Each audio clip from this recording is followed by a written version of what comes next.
प्रिया के सर के ऊपर भूत सवार है। वो किसी भी तरीके से राज को अपनी दुनिया में वापस ले जाना चाहती है, लेकिन राज मानने को तैयार नहीं है क्योंकि वो किसी और से प्यार करता है। और ये बात जब प्रिया को पता चलती है तो प्रिया अंदर से टूट जाती है। लेकिन उसके अंदर भी एक आत्मा है, ऐसी आत्मा जो राज का खून भी पी सकती है या फिर उसे मिटा भी सकती है। दोस्तों, आज की कहानी है एक ऐसे प्यार की जो मरकर भी जिंदा है। प्रिया और राज एक दूसरे से बहुत प्यार करते थे।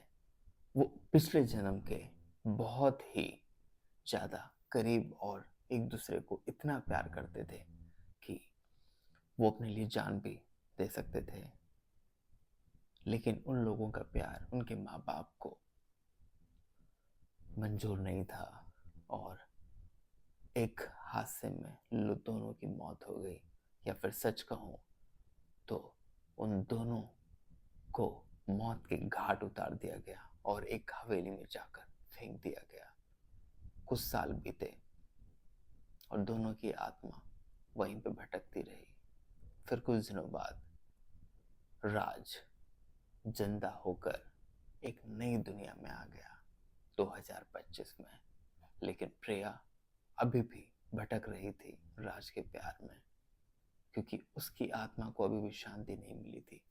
वो बस ये चाहती थी किसी तरीके से वो राज को वापस पाए। लेकिन राज को तो एक नया जन्म मिल चुका था, मतलब एक नया शरीर मिल चुका था। और राज अपनी नई जिंदगी के साथ बहुत खुश था। उसकी जिंदगी में एक लड़की थी, निकिता नाम की, जो उसकी कॉलेज फ्रेंड थी। दोनों एक दूसरे को बहुत प्यार करते थे और अपने आगे की जिंदगी साथ गुजारना चाहते थे। बहुत खुश थे, घूमते थे, फिरते थे और अपनी जिंदगी को एक नए मुकाम पर ले जाना चाहते थे। लेकिन एक दिन ऐसा हुआ कि राज की जिंदगी बदल गई और निकिता के सामने वो आ गया जो शायद कभी निकिता ने सोचा भी नहीं था। प्रिया, जो कि उसकी पुराने जमाने की प्रेमिका थी, उसको किसी भी तरीके से पता चल गया कि राज को नया जन्म मिल गया है। वो किसी तरीके से उस हवेली में वापस राज को लाना चाहती थी, क्योंकि उसे मालूम था कि वो ज़्यादा देर इस हवेली से बाहर नहीं रुक सकती, क्योंकि उसकी आत्मा वहीं पर भटकती है। एक बार राज और निकिता कार से एक घने जंगल की तरफ जा रहे थे। अचानक उनकी कार खराब हुई और निकिता ने कहा, राज, ये क्या हो गया कार में? जल्दी करो, मुझे डर लग रहा है। इतना सुनसान ये जंगल है, मुझे बहुत डर लग रहा है। प्लीज तुम कुछ करो। राज उतरता है कार से, कार को देखता है कि कार के अंदर बहुत ज्यादा खराबी आ चुकी है। उसका जो मोटर है वो फूक चुका है, फ्यूल भी नहीं है। अब वो प्रिया क्या करेगी, ये शायद उन दोनों को मालूम भी नहीं था। निकिता ने कहा, किसी तरीके से यहाँ से जल्दी बाहर निकलो, मुझे बहुत डर लग रहा है। राज ने कहा, तुम चिंता मत करो, मैं हूँ तुम्हारे साथ। राज ने लाख कोशिश की, लेकिन वो कार ठीक नहीं हुई। उन लोगों ने सोचा क्यों ना आसपास थोड़ा सा चला जाए, हो सकता कोई गांव हो, कोई घर हो, कोई मदद करने वाला मिल जाए जो उनकी मदद कर दे, वरना ऐसे सुनसान रात में इस जंगल में रहना ठीक नहीं है। अब राज और निकिता जंगल के एक रास्ते आगे बढ़ते जा रहे थे। फिर उन्हें वहां पर एक हवेली नजर आई। वहां पर एक छोटी सी रोशनी थी, मतलब बहुत नाम मात्र की। जैसे इस रूम में आप देख सकते हैं, बिल्कुल अंधेरा है, फिर भी पीछे एक लैम्प जल रही है जो रोशनी दे रही है। इसी तरीके से राज कहता है, मुझे लगता है कि उस घर में कोई है। निकिता कहती है, नहीं, मुझे ठीक नहीं लग रहा है। इतने घने जंगल में एक घर है, और ये घर नहीं, कोई हवेली या विला लगता है मुझे। इतना बड़ा किसी का घर होता है, वो भी जंगल में। मुझे ठीक नहीं लग रहा है। राज कहता है, क्या यार, कमान हो, 2025 चल रहा है और तुम इस तरीके की बातें कर रही हो, अच्छी बात नहीं है। और राज निकिता की बात नहीं मानता है और आगे बढ़ता चला जाता है। वो उस हवेली में एंटर करता है। वहां पर एक बहुत ही सुंदर लड़की उसके सामने खड़ी होती है। राज कहता है, क्या मैं आपसे 2 मिनट बात कर सकता हूँ? निकिता उसके पीछे खड़ी होती है। कहती, राज, मुझे ठीक नहीं लग रहा है, कौन है, तुम्हें मालूम भी है? इतनी सुनसान जंगल में एक हवेली है, घर है, उसमें ये अकेली लड़की। राज कहता है, 2 मिनट रुको, मुझे बात करने दो, वरना बिना मदद के हम यहाँ से बाहर भी नहीं निकल पाएंगे। सामने एक खूबसूरत सी लड़की खड़ी है। वो और कोई नहीं, प्रिया है। और प्रिया की शायद अब वो सारी मनोकामनाएं, सारा इंतजार खत्म हो गया, क्योंकि उसके सामने उसका प्यार था जिसके लिए वो सालों से भटक रही थी। वो राज को पहचान जाती है। वैसा ही राज, सुंदर, हट्टा कट्टा, जवान। राज कहता है, क्या मैं पूछ सकता हूँ आपका नाम क्या है? प्रिया कहती है, क्यों, आप मेरा नाम जान के क्या करेंगे? राज कहता है, हमारी कार खराब हो गई है, हम शहर की तरफ जा रहे थे, यहाँ पर हम घूमने आए थे, काफ़ी रात हो गई, बारिश हुई, इसकी वजह से हमें लेट हो गया और जो हमारी कार है वो ख़राब हो चुकी है। क्या आप किसी मैकेनिक को जानती हैं जो हमारी कार ठीक कर सके? प्रिया कहती है, नहीं, यहाँ पर कोई भी मैकेनिक नहीं है, लेकिन हाँ, मैं आपकी मदद कर सकती हूँ। अगर आप चाहें तो आज की रात इस जगह आप रुक सकते हैं और सुबह होते ही आप यहाँ से चले जाइएगा। राज कहता है, नहीं, ऐसी कोई ज़रूरत नहीं है, इससे अच्छा तो मैं अपने कार में ही इंतज़ार कर लूँगा। प्रिया कहती है, कार में आप इंतज़ार क्यों करेंगे? यहाँ इतना बड़ा ये जो हवेली है, ये आप ही के लिए है। राज समझ नहीं पाता है कि क्या करे। निकिता कहती है, यार चलो यहाँ से, तुम्हें, मुझे कुछ ठीक नहीं लग रहा है, और ये लड़की भी कैसी बहकी बहकी सी बातें कर रही है? और तुम, क्या नाम है तुम्हारा? निकिता प्रिया से सवाल करती है। प्रिया बड़ी मुस्कुराहट से कहती है, मेरा नाम प्रिया है। निकिता कहती है, तुम यहाँ अकेले रहती हो? प्रिया कहती है, हाँ, मैं यहाँ अकेले रहती हूँ। तुम्हें यहाँ डर नहीं लगता? प्रिया जवाब देती है, डर किस बात का, जो कुछ होना था वो हो चुका है, और डर एक बार लगता है, हमें तो आदत हो गई है। तो निकिता बड़े गुस्से में कहती है, देखो, तुम मदद अगर हमारी करना चाहती हो तो प्लीज़ मदद करो, हमें तुम्हारा कोई एहसान नहीं चाहिए। प्रिया कहती है, मैं आपकी मदद ही कर रही हूँ, मैं कोई एहसान नहीं कर रही हूँ। आप खुद बताइए, इतनी रात को आपको यहाँ पर कोई मैकेनिक मिलेगा? और मैं तो ठीक नहीं कर सकती। अगर आपको अपने कार में समय बिताना है तो आप वहाँ बिता सकती हैं, या फिर आप यहाँ वक्त गुजार सकती हैं। इस हवेली में कोई नहीं है, मैं हूँ और आप लोग हैं। आप लोगों को यहाँ कुछ देर इंतज़ार करना चाहिए, सुबह होते ही आप यहाँ से निकल जाइएगा। राज कहता है, ठीक है, मुझे ऐसा लगता है कि मुझे तुम्हारी बात मान लेनी चाहिए। निकिता, ऐसा करते हैं, हम लोग यहाँ पर वेट करते हैं, क्योंकि बाहर बारिश भी हो रही है और कार भी हमारी ख़राब है, और इतने घने जंगल में जंगली जानवर से बहुत मुश्किल है। ऐसा करते हैं, हम वेट करते हैं। प्रिया जो चाहती थी वही हुआ। फिर इसके बाद प्रिया उनको एक कमरे में ले जाती है, उनसे कहती है, आप यहाँ पर वेट कर सकते हैं और मैं आपके लिए कुछ खाने के लिए लेके आती हूँ। राज कहता है, नहीं नहीं, ऐसा कुछ नहीं है, हमें भूख नहीं है। प्रिया कहती है, ऐसे कैसे, कुछ तो खाना पड़ेगा, आप हमारे मेहमान हैं।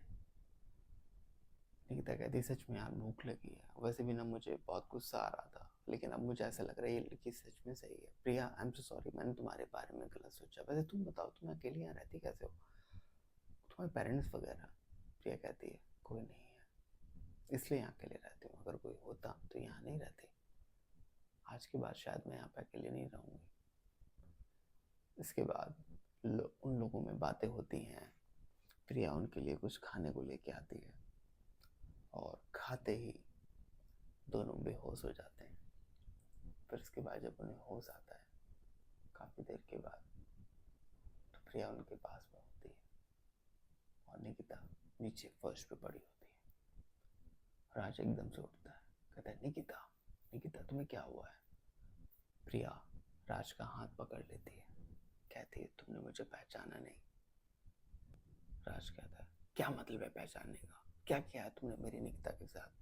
वो मेरी गर्लफ्रेंड है, मैं प्यार करता हूँ उससे, तुमने जरूर उसके साथ कुछ गलत किया है। प्रिया कहती है नहीं, गलत मैंने उसके साथ नहीं किया, गलत हमारे साथ हुआ है, जिसके लिए हम भटक रहे थे, लेकिन तुम मुझे छोड़ के चले गए, तुम वापस आए हो। राज कहता है तुम पागल हो गई हो, मैं तुम्हारी बातों में आ गया, वरना मैं यहाँ रुकता तक नहीं। तुम्हें क्या चाहिए मुझे बताओ प्लीज, तुमने क्या किया निकिता को? राज निकिता को उठा के बेड पे लिटाता है, उसके हाथ पैर पकड़ता है, उसको चेक करता है, लेकिन निकिता बेहोश पड़ी होती है। और प्रिया उसके पीछे खड़ी होती, कहती है राज तुम शायद मुझे पहचान नहीं पाए, बट मैं तुम्हें बताती हूँ कि मैं कौन हूँ। प्रिया अपनी कहानी सुनाती है और धीरे धीरे राज को शायद वो बात समझ में आने लगती है, लेकिन वो कहती है कि तुम कैसे मुझे छोड़ के चले गए? राज कहता है मुझे नहीं मालूम, लेकिन मैं तुम्हारी बात पे पूरी तरीके से भरोसा नहीं कर सकता कि मैं तुमसे प्यार करता था और तुम अभी तक जिंदा हो। अगर मैं पिछले जन्म में था तो बोले नहीं, मैं जिंदा नहीं हूँ, मुझे छू के देखो। जब राज उसको छूने की कोशिश करता है तो वो उसके हाथ में भी नहीं आती, उसका हाथ छूता भी नहीं है उसे, वो टच भी नहीं कर सकता। तब राज को पता चलता है कि वो एक बहुत ही बड़ी प्रॉब्लम में फंस गया है। किसी तरीके से निकिता को होश आता है और निकिता कहती है राज मुझे यहाँ से बाहर निकलना है, मुझे यहाँ से बाहर निकलना है, मुझे अभी के भी यहाँ बाहर जाना है। लेकिन प्रिया अपने जादू से सारे दरवाजे खिड़कियाँ बंद कर देती है और वो कहती है निकिता तुम नहीं, मैं हूँ इसकी असली प्रेमिका, मैं इससे प्यार करती हूँ और हम दोनों एक दूसरे से प्यार करते थे, पर राज आज इस दुनिया में 2025 में उसका मुझे वापस मिला है और तुम अभी नहीं हो, तुम्हें नहीं मालूम, हम लोगों का प्यार बहुत पुराना है। निकिता कहती है तुम पागल हो गई हो, मुझे निकल जाने दो यहाँ से। फिर प्रिया आग बबूला हो जाती है, वो अपने असली रूप में आती है और निकिता डर के मारे कांपने लगती है। राज उसके सामने हाथ पैर जोड़ता है कि ठीक है, मैं तुम्हारी बात मानता हूँ कि हम साथ में होंगे, हमारा एक दूसरे के बीच एक रिश्ता होगा, लेकिन अब मैं उस दुनिया में नहीं हूँ, मेरा नया जन्म हुआ है, मैं अब निकिता को प्यार करता हूँ और तुम्हें मुझे भूल जाना चाहिए। प्रिया कहती है नहीं, मेरी आत्मा को तो तभी शांति मिलेगी, तभी मुझे नया जन्म मिलेगा जब मुझे तुम मिलोगे, और मैं 7 जन्म में भी सिर्फ तुम्हारी होना चाहती हूँ। राज कहता है कि ये सब झूठ है, कुछ होता ही नहीं है। प्रिया कहती है अगर नहीं होता तो शायद हम मिलते नहीं। फिर इसके बाद दोनों के बीच बहुत बहस होती है। निकिता किसी भी तरीके से वहां से निकलना चाहती है और फिर इसके बाद प्रिया असली रूप में आती है। प्रिया कहती है मैं तुम्हें यहाँ से जाने नहीं दूंगी और अगर तुमने मेरी बात नहीं मानी तो शायद तुम अब जिंदा नहीं बचोगे। प्रिया के सर के ऊपर भूत सवार है, बल्कि वो खुद एक भूत ही है, एक आत्मा है भटकी हुई। इसके बाद प्रिया उसको पकड़ती है और उसके गले को पकड़कर जोर से दबाती है और उसको एक हाथ से हवा में टांग देती है। प्रिया चीखती है, चिल्लाती है और वो अपने प्यार को पाना चाहती है। राज तड़पता है, बिलखता है, किसी तरीके से उसको तरस आता है। प्रिया उसको जमीन पे छोड़ देती है। निकिता उससे हाथ पैर जोड़ती, कहती है हमें माफ कर दो, हमसे जो गलती हुई है। प्रिया कहती है कि मुझे अब राज को खोना नहीं है। इसके बाद राज कहता है कि अगर तुम मुझे पा भी लोगी ना, तुम मुझे पा नहीं पाओगी, क्योंकि मैं निकिता से प्यार करता हूँ। अगर तुम मुझसे सच्चाई प्यार करती हो तो मुझे जाने दो, मैं तब मानूंगा कि तुम मुझसे प्यार करती हो। और प्यार का मतलब ये नहीं होता किसी को पकड़ना, किसी को अपने कब्जे में करना, अपने काबू में करना। प्यार का मतलब होता है आज़ाद करना, एक रिश्ते में जुड़ना। और ऐसे रिश्ते का क्या ही मतलब है। अगर तुम सच्ची मुझसे प्यार करती हो तो मैं तुम्हारा इंतज़ार करूँगा, और हो सकता है शायद हम इस जन्म में ना मिले हों, लेकिन अगले जन्म में हम दोनों एक साथ फिर से मिलेंगे, मुझे पूरा विश्वास है। और प्रिया पिघल जाती है। प्रिया को एहसास होता है कि शायद वो कुछ गलत कर रही है, और जो इतने दिन से वो जिसका इंतज़ार कर रही थी उसे मिल तो गया है, लेकिन वो उसको अपना नहीं पाएगी। और फिर इसके बाद प्रिया उसको जाने को कहती है। किसी तरीके से राज और निकिता उस हवेली से बाहर निकलते हैं। सुबह हो चुकी होती है, सूरज की किरणें जंगल में एक रोशनी की तरह पूरे जंगल में फैल जाती हैं। कार को छोड़कर दोनों किसी तरीके से उस जंगल से बाहर निकलते हैं। वहाँ उन्हें कुछ लोग मिलते हैं जिनको वो अपनी सारी बातें बताते हैं। तो वो कहते हैं तुम बहुत भाग्यशाली हो जो तुम उस हवेली से वापस आ गए, वरना आज तक जो वहाँ गया है वो कभी वापस नहीं आया।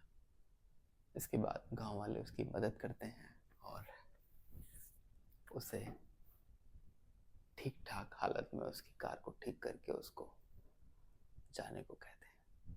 अगर आपको हमारी कहानी अच्छी लगी है तो प्लीज़ हमारी इस कहानी को सपोर्ट करिए, हमें लाइक करिए, शेयर करिए, कमेंट करिए। हम आपसे मिलते हैं एक नई कहानी के साथ। अपना ख्याल रखिए, खुश रहिए।